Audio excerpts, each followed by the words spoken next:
సహవాసము, రెండవది నీ ప్రార్థన గృహములో ఏర్పాటు చేసుకున్న స్థలం, అదే బలిపీఠం. అక్కడే కూర్చొని పోరాడాలి. I need blessings. దేవుడు వారికి దేవుడుగా ఉన్న రీతిగా నా దేవుడు నీవని నేను ఈ సంవత్సరంను దాటిపోకుండా ఉండడం నేను చూడాలి. వెంటనే యేసు అసాధ్యుడవు నీవు, మరణాన్ని జయించిన ధీరుడవు.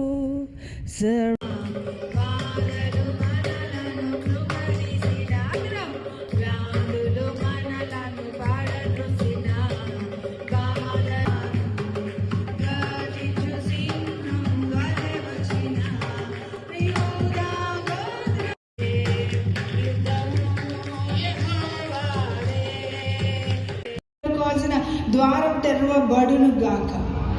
అవును తండ్రి, ఇది మొదలుకొని సమస్తమును క్షేమకరమైన ఆనవాలుగా చేయబోతూ తండ్రి తన ఒడిలోకి కొలిచి వేసిన ఆశీర్వాదాలను బట్టి కృతజ్ఞతలు చెల్లిస్తుండగా మేలు చేయు యెహోవాగా మహిమ నొందు.